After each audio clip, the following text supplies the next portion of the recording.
I have gained so many valuable lessons from my experiences. In writing Things I Wish I Knew, Letters to My Little Sisters is a collection of heartfelt conversations with young girls and young adults all over the world, helping them to be prepared for things ahead.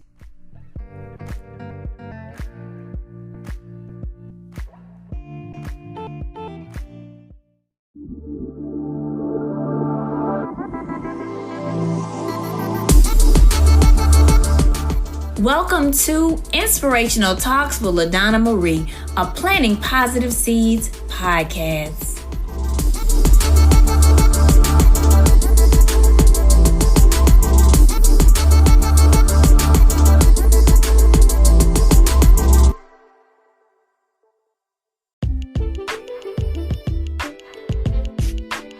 Hello, everyone, and welcome to Inspirational Talks with LaDonna Marie. I'm so excited about tonight, as I'm always excited to bring guests on to Planting Positive Seeds, because here we plant positive seeds in the lives of others daily. And I'm so excited about our guests on tonight. We're going to be talking all things emotional intelligence and mental health, those things. I'm a mental health advocate, and so I'm so excited because I love helping others. And so the guest that we have tonight, Miss Schellie, FanFan, she's going to come on into the broadcast and introduce herself and tell you all a little about her career and what she does. Welcome to the broadcast, Miss Schellie. How are you tonight? I am excited. I am so full of energy. Yes. And let me tell you, that has not been my experience all week, but today, Thursday, let me tell you, it has been amazing. I'm just so filled with energy. Well, I am excited because the guests and the listeners on Planting Positive Seeds, they love to come in and hear these stories of triumph and overcoming obstacles, and just hear more about careers that the guests, they're doing, and then it inspires them. So let's use that energy tonight and tell us about what you do. Give us a little bit about yourself. Okay, my name is Schellie FanFan, as you said, proud Haitian American, born in New York, raised in New York, moved here to Florida in about 2004, I believe, 2005. I'm a licensed psychotherapist, owner and CEO of Ask Schellie Consulting. Okay. And I have the privilege in running this emotional intelligence firm. I have the privilege of working with corporations.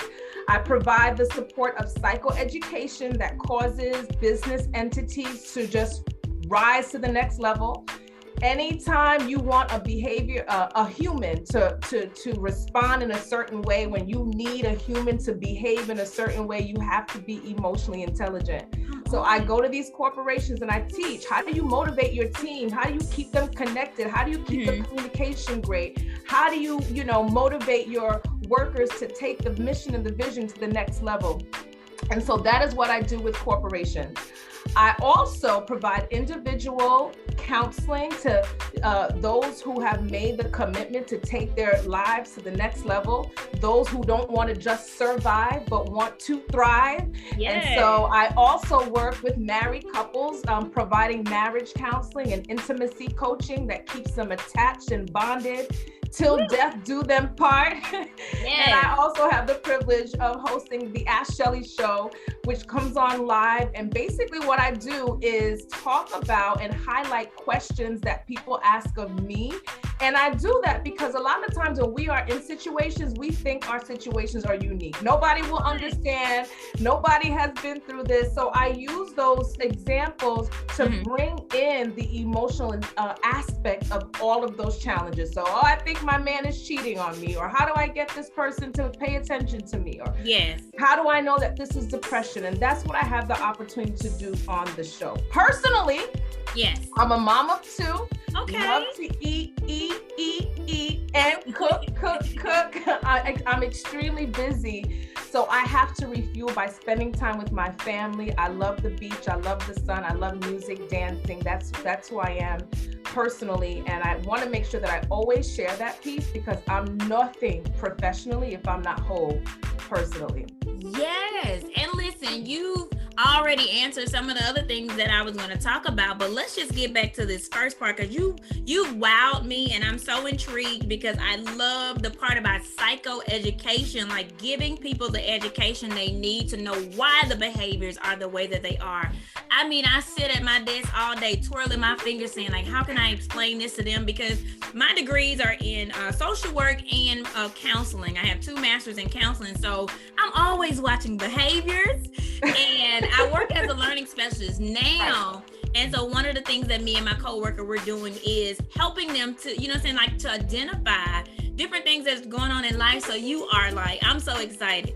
I'm so excited to talk to you because, you know, motivating the teams at work, that's a plus, because we all have to know how we work in our different, you know, grow up, and everything that makes us us, and that emotional intelligence is needed to be aware of yourself and also how to interact with others. So I already knew that this conversation was going to be one that lit me up on tonight, and just taking, like you said, taking that mission to the next level.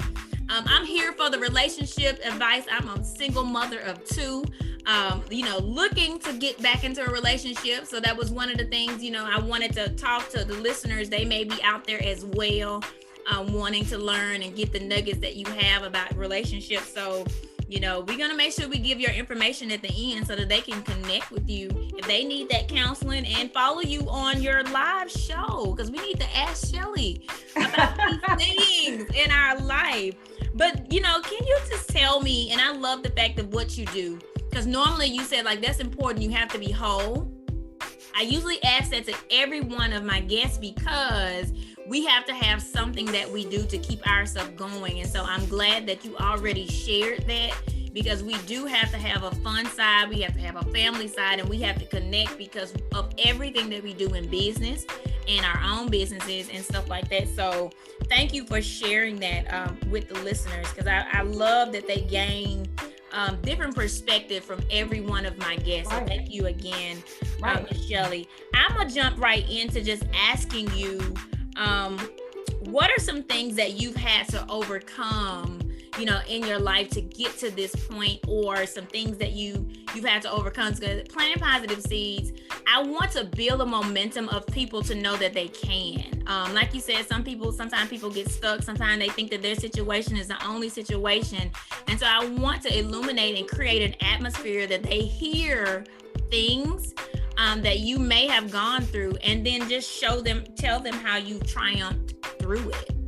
You know, I love empowering people to that point. So I'm going to yield so you can answer that for me. Emotional intelligence is a superpower. Woo! It honestly is. Power is when you use the authority that you have and the influence that you have, the authority that you have to influence outcomes in the earth. That's power. When you use your influence, your capacity to influence outcomes in the earth. And it took me blood, sweat, and tears, LaDonna Marie, blood, sweat, and tears to get to a place where I had the right to hold a microphone in my hand. I remember it was 2017. Everything that I thought was a manifestation of success was taken from me. Okay. And I'm telling you, I had a business partner at the time. We had 3 thriving community mental health centers. That was going underwater. Marriage going underwater. Mom diagnosed with breast cancer. Everything that was my testimony, the things that I really stood firm on, like, man, I made it, was taken from me. And I remember in prayer being so angry and asking God to take it away. Like, Lord, I have served, I have fasted, like, make this stop.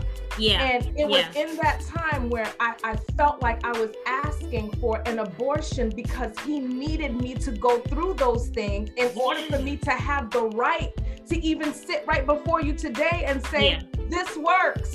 Come on. So he wanted. One of the things that I understood after the fact is that I can't take anybody to a place I haven't been to. I can't motivate, counsel, teach, coach to bring you to a destination I have not been. So he needed me to be broken. He needed me to be faithless. He needed me to be lost and confused so that I can have the prescription to give to people how to overcome. So what did I overcome? I overcame depression. I overcame anxiety. I overcame what I thought was failure, where I had to learn that sometimes transition looks like failure, but it's just transition. So overcoming depression, overcoming anxiety, overcoming this right here, normalizing what's abnormal. I had to overcome that. Normalizing what's abnormal. Normalizing the fact that I didn't get 8 hours of sleep at night. Normalizing the fact that it was, multiple failed relationships. Normalizing the fact that I had mood swings and just expected everybody to deal with it. Normalizing it causes us to not deal with it. And so I had to get to a place where I realized that that's not normal. And I'm talking to everybody that's listening. Your inability to make effective decisions is a problem. Your inability to sleep for 8 hours of uninterrupted rest is a problem. Your inability to manage your work life and your personal life and your spiritual life is a problem. Your inability to finish what you said you're going to start is a problem. Your inability to stick to your diet is a problem. Your self-sabotage is a problem. We have to stop. We have to stop normalizing things that are abnormal. And that was huge for me because I normalized stuff. Like, it's just life. Life is just this way. Sometimes things just don't happen the way that you want. No, make it happen. Make it happen for yourself. Manifest. But that was a huge thing for me, LaDonna Marie, where I had to learn that stop externalizing, stop outsourcing the responsibility to be happy to other people. Right. Stop outsourcing that. That's your responsibility. Ooh, yeah. We all have that responsibility. And what will keep us unhappy, keep us broken, is continuing to outsource the responsibility to meet needs that only we can meet. LaDonna Marie, there are needs that you have that only God can meet. There are also needs that you have that only you can meet. Yes. So when we start waiting for a man to meet that need, or a woman to meet that need, or a job to meet that need, or a salary to meet that need, you will always be bound. Yes. Okay, so I have taken like a page of notes, you know what I'm saying? But bravo, let me give you a hand because you said so much. And I'm telling you, Miss Schellie, I had to learn that for myself. That, even coming through my own depression from childhood, and then just the Lord stepping in there and telling me who he had called me to be, because everything around me told me that I could not be who I am today. And there were so many limitations, but I had to, and like you said, I had to go through that. Once I identified in my mind, and I say this all the time and I get tongue-tied, but I had to go through to grow through. And when I learned that, the responsibility was mine, and they were, like you said, not outsourcing it to anyone else, then I became stronger. And then I had to step out and say, even if I have to go alone, because it looked like I was the only person that was believing what God said, because it was for me, and it wasn't a conference call when he was saying, this is what I need you to do, LaDonna. And so thank you for sharing those moments, because people do often internalize them and think that they are the only person going through depression, and they're the only person going through the anxiety of learning new things and just that transition. Because I can tell you too, that transition piece, sometimes you would think that it's failure, but I had to learn because I didn't know this at first, but you sometimes have to fail forward, and you have to continue to keep moving through it. And so everything that you just said, I just was like, okay, amen. This is the amen corner over here, because I learned all of those things, even from like doing this podcast, because the Lord had given it to me in 2014. And I think that was almost like my second year of being a single mom. And I felt like it was too much for me at that time. My sons were really, really young, and I only did 3 episodes. And I know the Lord was telling me, I am not pleased. I wanted you to keep doing inspirational talks. And I was like, but God, I got this. And it wasn't until like last year, when I moved here, he kept saying, start it over, do it again. And so now I'm so happy that, you know, you are like guest 38 of the podcast. And I kept pushing through because having you all on here, what you share about your life and your triumphs and how you got to where you are and still growing and still learning and still accomplishing, it helps not only myself sometimes, but I know the listeners that are listening. And, you know, just you saying that emotional intelligence is a superpower. Yes. I want you to go more into that and just tell the listeners, you know what I'm saying, what is the importance of emotional intelligence, and just tell us a little bit about it so that they will be familiar with it. I mean, I read, I write, I always write stuff about emotional health, but share with the listeners what you would like to about emotional intelligence. Of course, man, I felt like when I used to run track and I used to be in the blocks and you just waiting for that gunshot to go off and come out the blocks. That's how I just felt right now. Come on, run it. So I used to be told all the time that, you know, I was anointed and I had this prophetic, you know, gift on my life. And because of the calling on my life, I was being persecuted, right? Mm-hmm. And so every time things went wrong in my life, I would credit it to that. Okay. Man, it's because of the calling on my life that I'm being persecuted this way. It's about the calling on my life. It's because there's a breakthrough right around the corner. And listen, I'm an ordained minister. I'm not saying that there's no truth to that. Right. But I had to get to a point that even in the midst of the storm and in the midst of the persecution, that I had to be able to identify, LaDonna Marie, those thought patterns and those behavioral patterns that were attracting life outcomes I did not deserve. Come on, yeah. I had to take personal responsibility because thoughts become things and our behaviors attract. So what is it that's in my head, these thought patterns, these learned behaviors, and how unresolved trauma and unresolved emotional injury has me thinking a certain way, bringing these outcomes in? What am I doing? What are these behavioral patterns that keep manifesting the same outcomes? I had to take personal responsibility and stop saying it's the devil trying to attack my next level. No, it was me. Sometimes our enemy is our inner me. Sometimes our enemy is our inner me. And so when we're talking about emotional intelligence, it's about understanding the root of why we think the way that we think. Yeah. The root of why we behave the way that we behave. Mm-hmm. The root of our emotional injury. Understanding how even our subconscious mind responds. Right. To be able to understand how our defense mechanisms operate. Come on. How do your defense mechanisms, LaDonna Marie, stand up when it thinks that things are unsafe, right? Yeah. I remember that just having a man show interest in me, my defense mechanisms would rise up, guarded, offense, because I learned as a result of hurt that relationships were not safe. That what men said was not true. These were learned thoughts and outcomes that were rooted in hurt. And so emotional intelligence gives us the opportunity to discover those roots. Emotional intelligence helps us to learn how to take our anger from a 10 to a 7. Emotional intelligence empowers you to take your anxiety from a 7 to a 4. Emotional intelligence stops you from pressing send on that text and makes you rewrite it and send it in another way.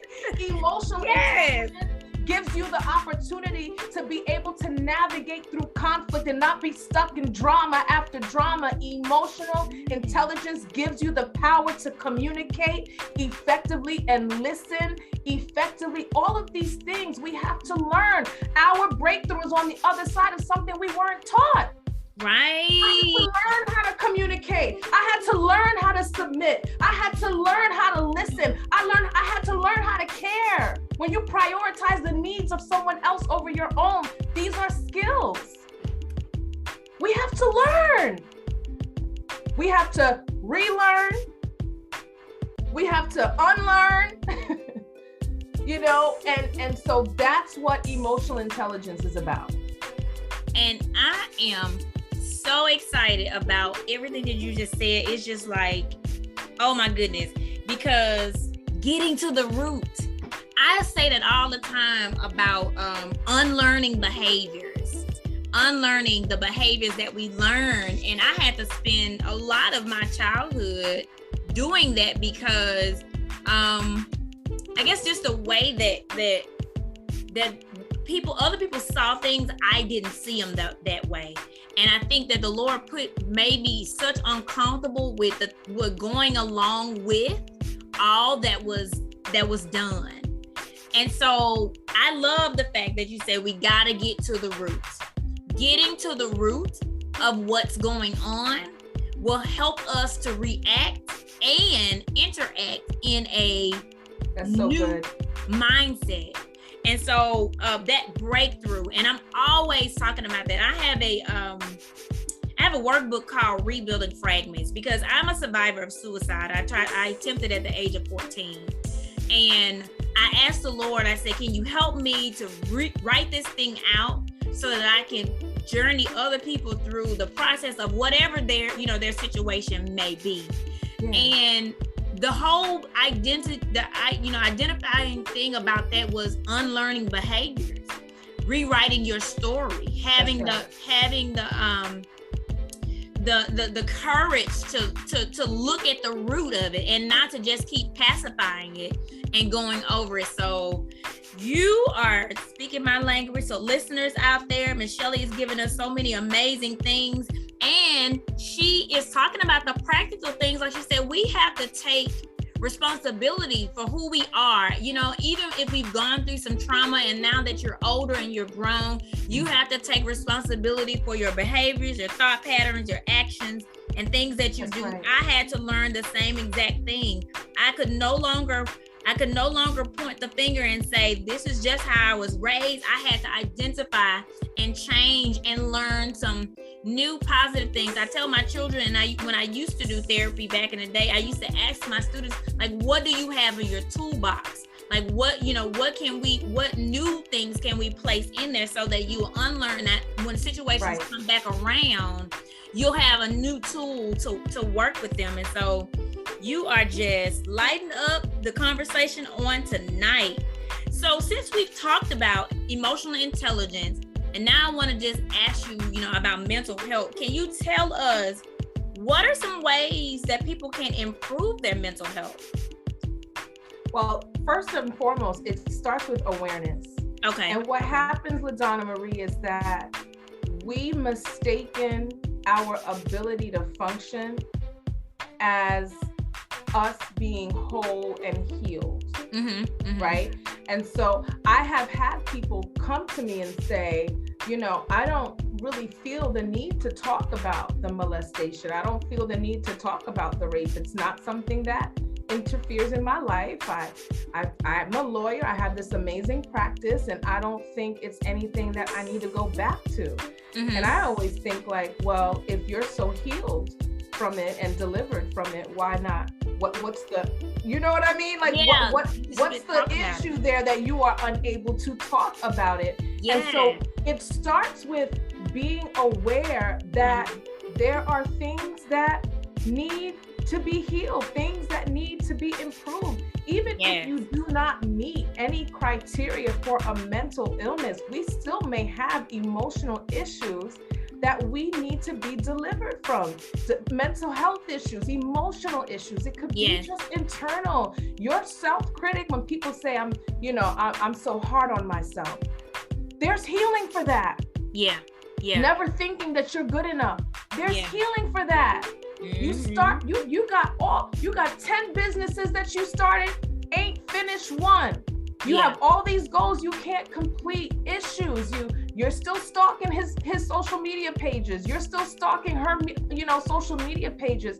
We have to stop thinking that mental health therapy, counseling, that it's only for people who are wanting to kill themselves or those who are dysfunctional. You could be very functional. You could be successful and still need the help. So it starts with awareness and being able to find someone who is anointed, who has the credentials to partner with you and take you through a journey where you can discover and uproot the roots, discover the roots, right?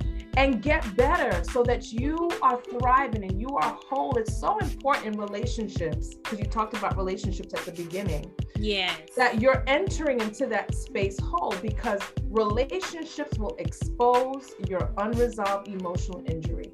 Always. Yeah. Relationships will always expose that. So when it comes to mental health, it's about being aware.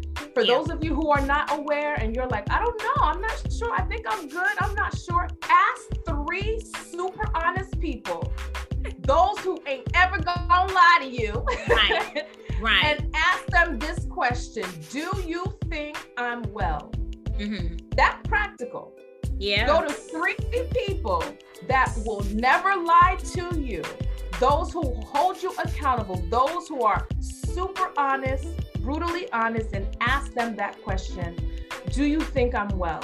You can also meet with a therapist and get a whole assessment. A therapist can help you with assessing your depression and anxiety, your stress management. Look at the tools that you need. Look at the areas of your life that you're not very happy with, and see what changes you can make. It could be simple, minor changes that are going to, produce major transformation. A third party who's not biased, objective, safe, credential, and anointed could help you with that.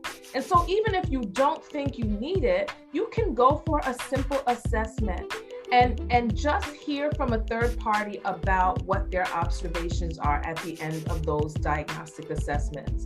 But if you don't want to go that route, ask the people that care for you if they think that you're well, and trust them when they give you the answer. I think that's a good place to start. We all have to take responsibility for our mental health. Why wait for that breakdown?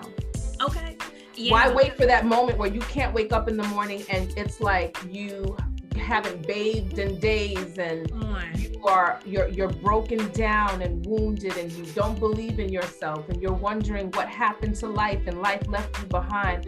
Why wait to get to that point? It's important for us to be preventive in our mental health. Preventive. Get that help. Even if you're going to therapy just once a month.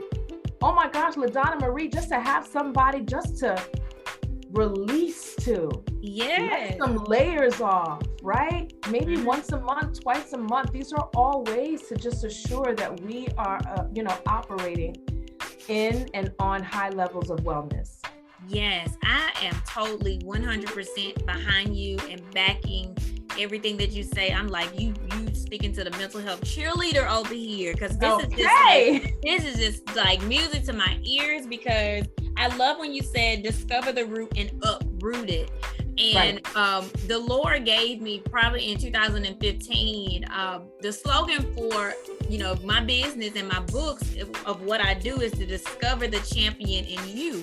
And because we have to discover the champion, because it might be hiding. And it might be hiding underneath, like you said, some unhealed trauma, some behaviors that are, hereditary, or some things that you have not addressed yet. And so if you uprooting those behaviors and looking at them and being able to uproot them, I believe in therapy. I believe in, people going to talk to people. I practiced as a therapist for 5 years when I lived in Georgia. And so I had the youth and some adults. We did military, but I loved coming in because I love to do the role play and teaching different things. And like you said, just seeing them and building a rapport with them weekly so that they will be able to be more comfortable to let their guards down, and you begin to explore what are the real reasons.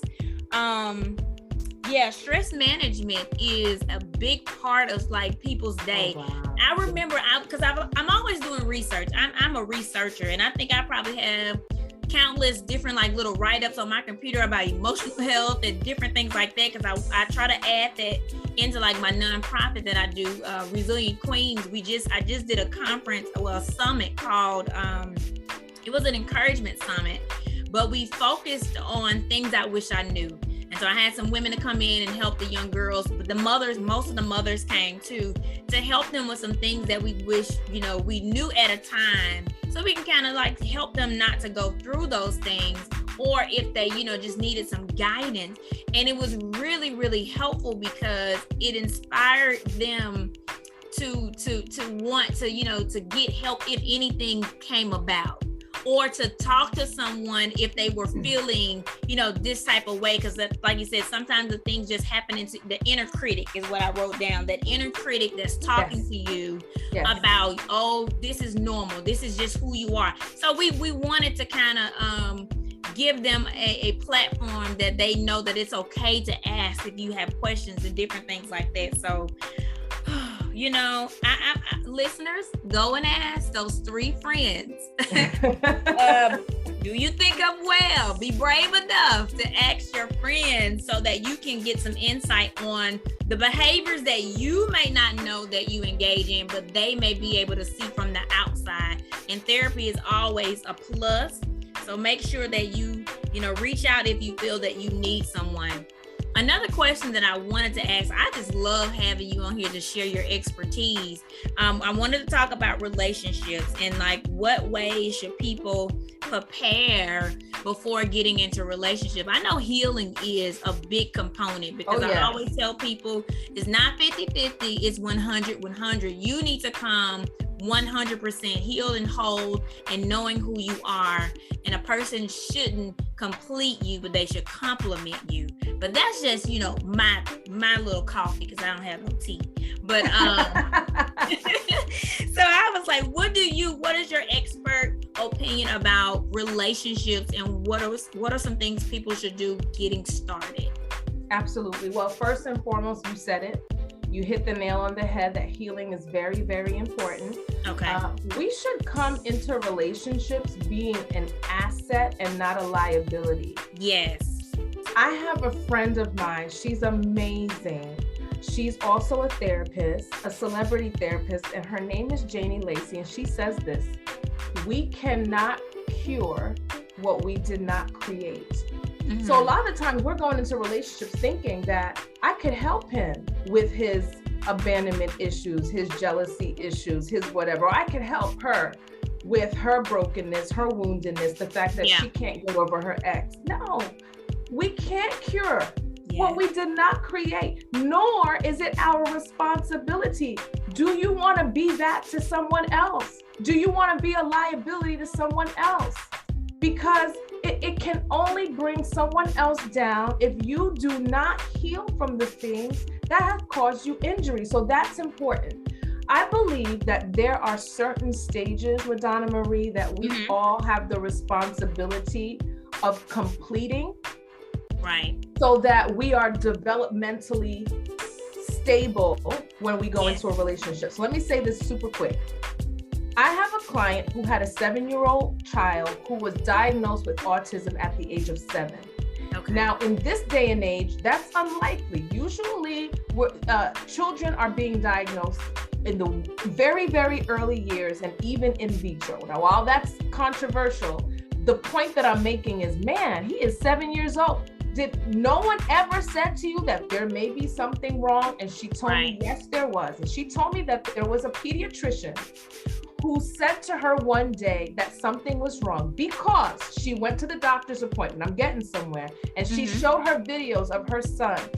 He was about, at that point, like maybe 9 to 10 months old. And he would, before he even knew how to stand, sit, walk, stand, he would get up, run like all over the house and fall flat on his face. And they thought it was funny. So they bring this video to the doctor, and the doctor was like, there's something really wrong here.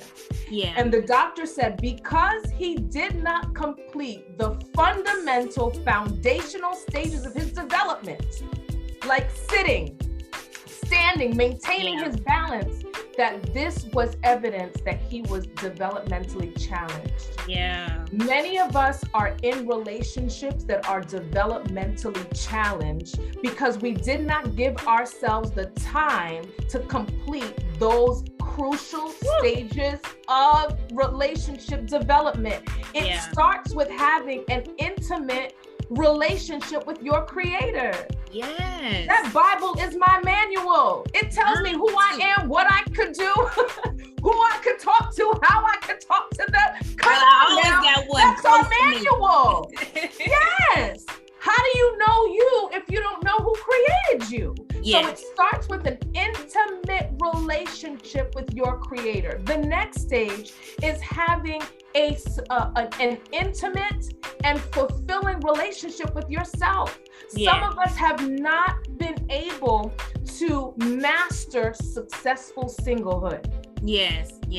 When you could master successful singlehood, when you could look at yourself and affirm yourself, when you could look at yourself and literally find yourself attractive, when you could go to dinner for yourself and be okay with being alone, laughing on your own, sipping your wine and eating your steak, you're able to go to the movies. When you are able to achieve that and not feel lonely, but find value in solitude, that right there. Because when you can find it for yourself, nobody can take it from you. Yeah. You're not going to depend on anybody to give it to you. So successful singlehood is so important. The next stage is when you finally find that person that you give it time so that you guys are attaching and bonding on a friendship level. Yeah. That is so important.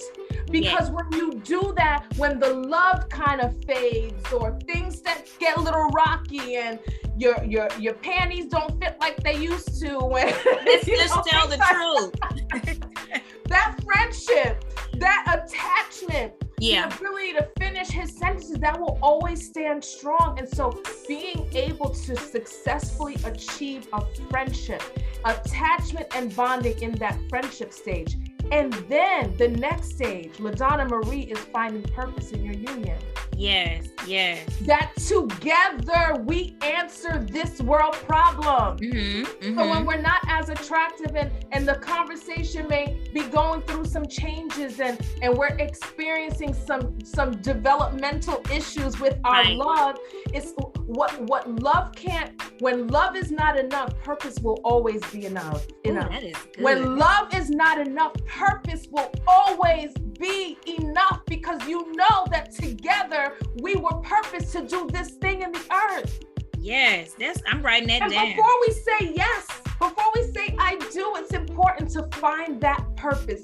Then the next step is marriage. We have to be able to give ourselves that time to be intimate, find that intimate relationship with your creator, find and achieve successful singlehood, find friendship with a person that's courting you, find a purpose in your union, and then marriage. If people can do that and give themselves the time, let me say this because we talked about emotional intelligence. Yes. In successful singlehood, you have the opportunity to prepare for this.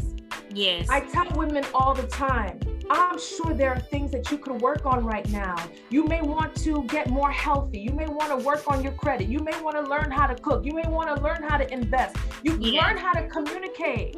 Go to classes and conferences. Learn how to resolve conflict.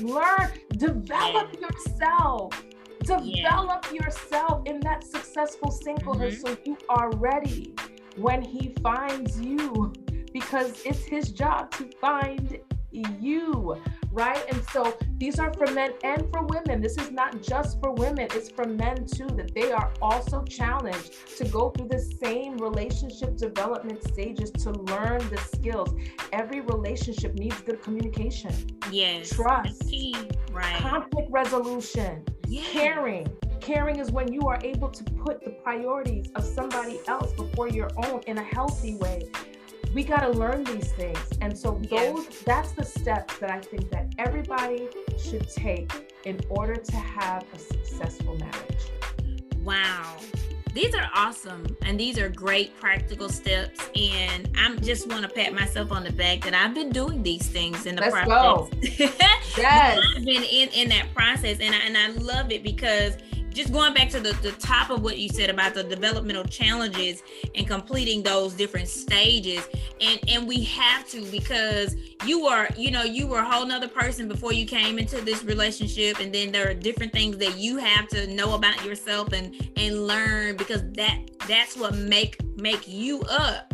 And so I am so glad that I had to learn that I could not be my mate or my boyfriend's superhero. Like, I couldn't come save you from that, because I had that I wanted to help, I wanted to do everything. And it was just like one day the Lord just kind of shook me and was like, that's not your job. And I was like, oh, okay. And then everything opened up for me, because even though he would give me the wisdom of what was going on, he would give me the wisdom, but then at the same time he was like, that's my job to help them get through and to heal them through. That's not your job. And when I gave that over, there was a scripture that came to me. It was Isaiah, I think it's Isaiah 10:27. And it says that, like, in that day, the yoke will come off of your shoulders because you have grown so fat. And that verse just opened up to me, because that meant that I took off everything that wasn't mine to carry and gave it back to the Lord, because it was his job. And I mean, I found that scripture in a time before I got to saying, well, if I could I done this differently? Should I have done this? Or maybe I could have done that. And it's just like that verse came to me, and I was like, okay, I hear you. I mean, it was in King James Version, but that was kind of thee and thou, but I had to go to another version to actually understand what it was saying. But it was just saying, let the Lord do his job. Amen. And you do your job. And like you said, all of this, I love how you laid it out about even just that being self and singlehood, like loving yourself and doing things for you. You got to learn how to love to go sit at that table and eat and be confident and go to the movies and different things like that by yourself while you're in your singlehood season. And I have been practicing that. So ladies and gentlemen, I hope that you're practicing loving on yourself and loving yourself. And I tell my boys that, because I had a lot of things that I had to go through to grow through and learn. And I try to tell them now, don't be such in a hurry to want a girlfriend because everybody else got one. Like, I want you to learn how to love you first. And that's my conversation to my 10 and 13-year-old, because they want girlfriends, because they friends have girlfriends. And so I'm already trying to teach them, love you first, love God, because we got a relationship over here. I am a pastor, and I'm a woman of God, child of God first, because I've been doing this since I was like 14, just writing whatever he downloaded to me, and writing books and helping people to heal and overcome obstacles, whatever he would give me. And so I partnered as a co-laborer at the age of 14, because he told me that he was going to heal me first, and then the words that I would write would help to heal others. And so I really tried to help my sons, see from some of the ways that I had to learn and grow. But I love that friendship level, because I want to say, Miss Schellie, a lot of people skip over the friendship and go straight to, they skip over dating. They have like a couple dates, then they skip over courting and go straight to we're in a relationship, and then you're in a relationship for a long time, and then marriage is not on the radar, because you skip some steps. And then maybe it wasn't communicated that marriage was the goal, and you're dating for a purpose, and you're dating for discovery. And so all of this is amazing information, because we want to help those who are out there in their single season, to work on themselves. But I love, this is quotable, when love is not enough, purpose will always be enough. And I'm going to keep that in my mind, because it is. And I think now too, working on purpose for me, I've been doing that. Like I said, I've been single for, I've been divorced for 8 years, and probably 2 relationships after that. But for me, I had to pick up purpose. And purpose was planting positive seeds, and purpose was being an author when the Lord sent to go different places. Purpose is doing, planting positive seeds to help others around the world. And then being a great mom to my sons, loving on them, nurturing them, being their supporter, their biggest supporter at their games. And so I'm mastering that. I think the Bible says that the unmarried woman should be doing the work of the Lord. And so in my season, I'm focusing on his work and preparing at the same time.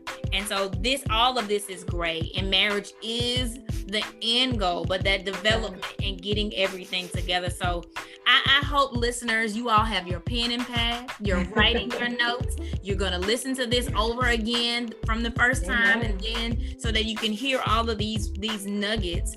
I just want to pause and ask if there was anything that you wanted to add to that. If not, I want to ask about some of your achievements and some of your highlights along the way, because we always want to talk about the things that God has, blessed us to achieve throughout our journey, to just, take time to celebrate the small and the big. Of course. Well, one thing I want to make sure is said, you talked about stress management earlier, and I think that there are many people that don't see wellness as practical as they should, right? Exactly. You can learn the tapping and the deep breathing, and I'm not saying there's anything wrong with that. I teach that. Mm-hmm. But there are certain things that are just so practical and still very, very powerful. I'm going to give you an example. There was a season where I was working with individuals who were considered severe and persistently mentally ill. So that is a nice way of saying really, really, really dysfunctional and dangerous. Like their mental illness causes them to be a danger to themselves or others. So these are individuals that killed their children while they were in psychotic states. I had a person who drowned her twins, thought that she heard from the Lord to do so.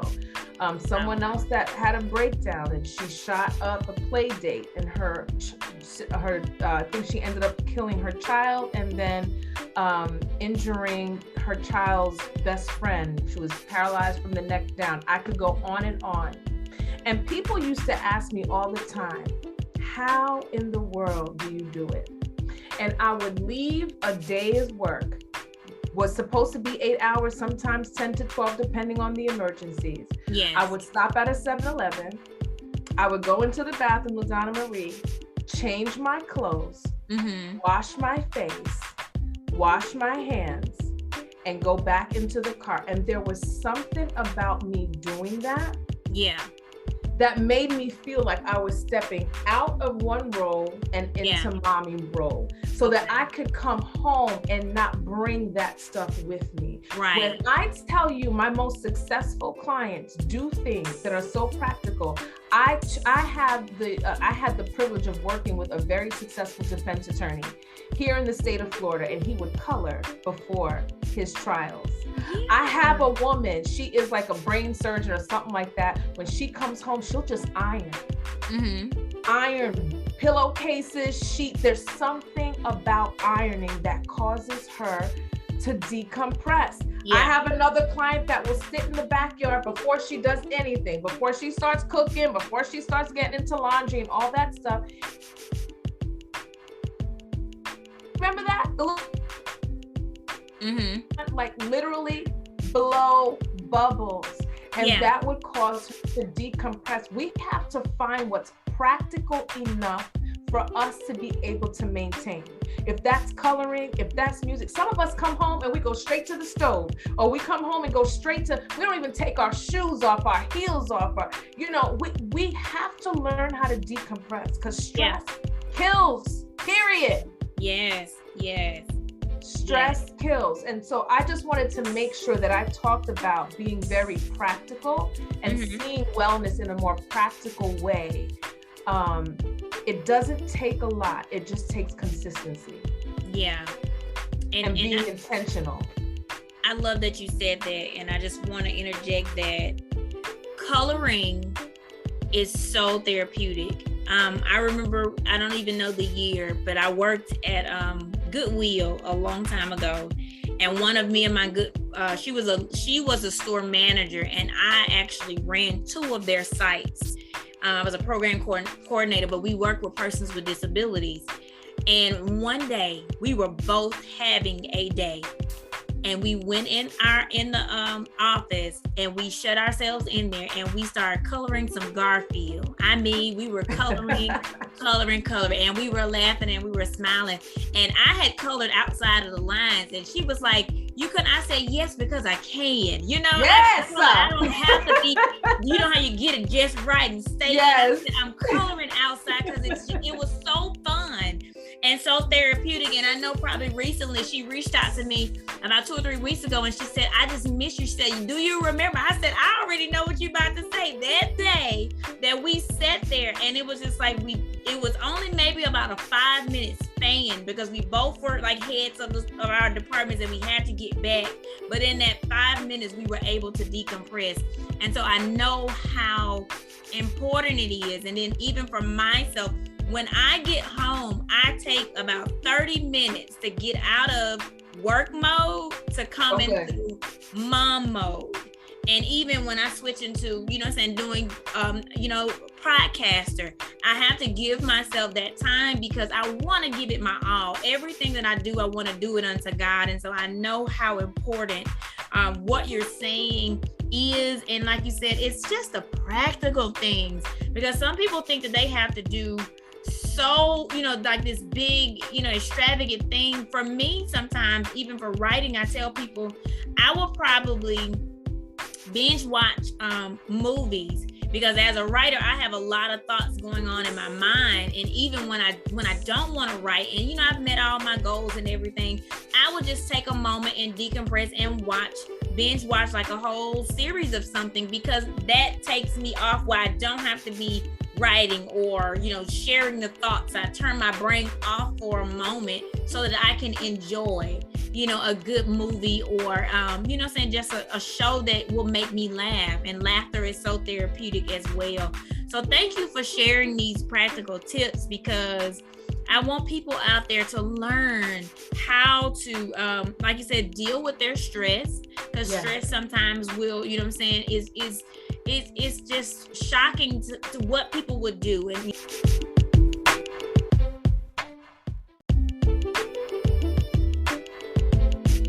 doing different things, like you said, coloring, just watching TV for me.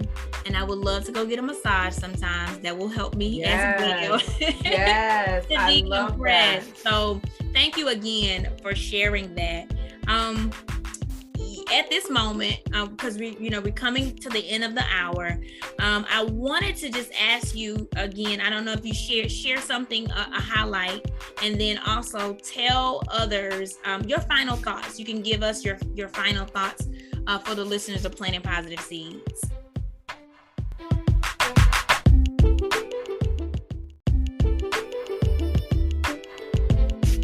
And you are operating in your lane. There is no competition in your lane.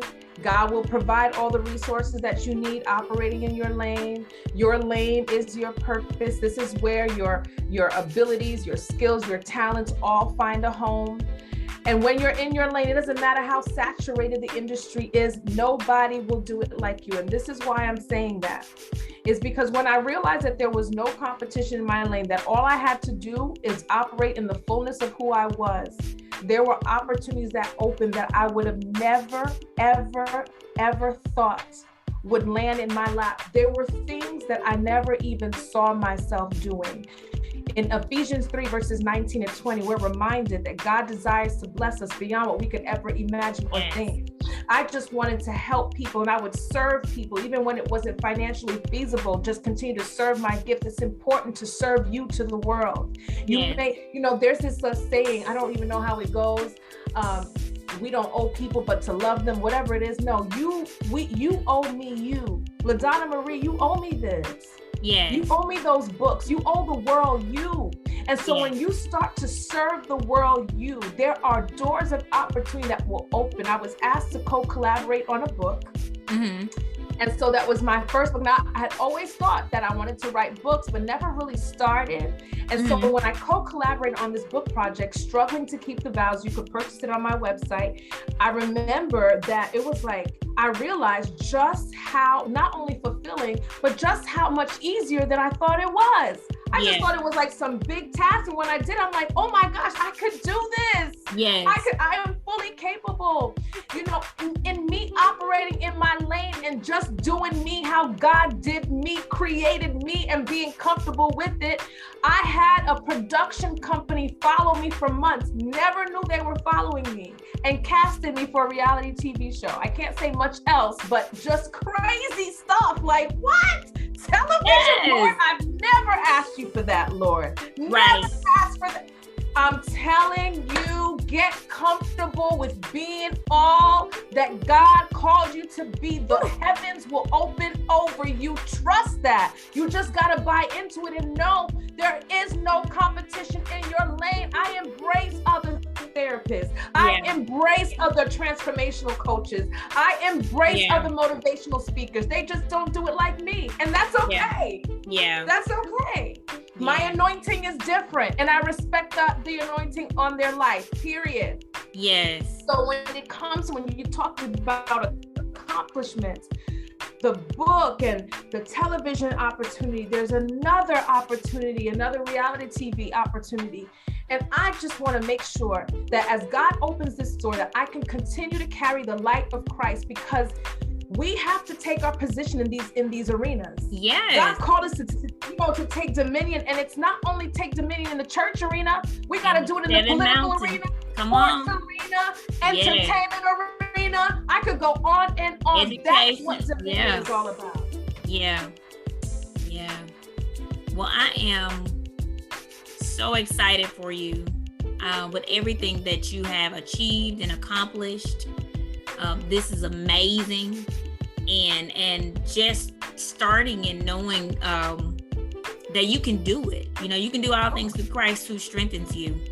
And so I'm so excited about everything that you have done and about the opportunities. And I am so excited. And listeners, I hope that you are getting comfortable in your own lane and with who God has called you to be. Miss Schellie, it's been amazing. I want you to, if you're able, to give your website to the listeners so that they'll be able to get in contact with you. www.askschellie.com, and Schellie is spelled Schellie. Thank you to my very Haitian parents. It's spelled much different than people think. Again, that's www.askschellie.com. Like I said, you can purchase the book there. You can book a consultation with me. You can get access to the information on the show. So visit with me there. Well, thank you so much again. It's been an honor. I've loved us talking and just being able to get your expertise on these amazing practical things that people need, but to help them in everyday life. So thank you again for being on Inspirational Talks with LaDonna Marie. Hello, everybody out there. This has been a great show. So make sure you stay tuned with us every Monday at 6:30 and at 6:30 Central and 7:30 Eastern. Peace and blessings, everybody. You all have a great and amazing night, okay? Thank you.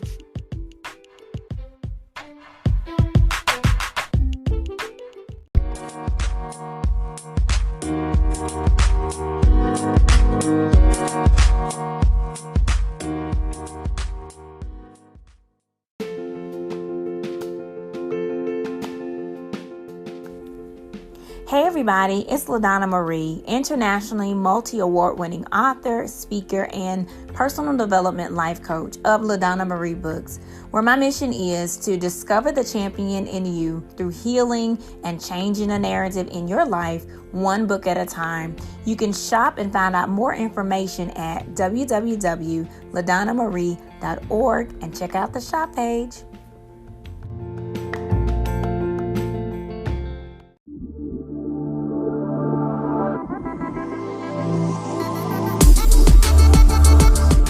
This has been another purpose-packed episode of Inspirational Talks with LaDonna Marie, a Planting Positive Seeds podcast. Please remember to like, share, and tell your friends about the podcast. Stay tuned for many more Inspirational Talks with LaDonna Marie.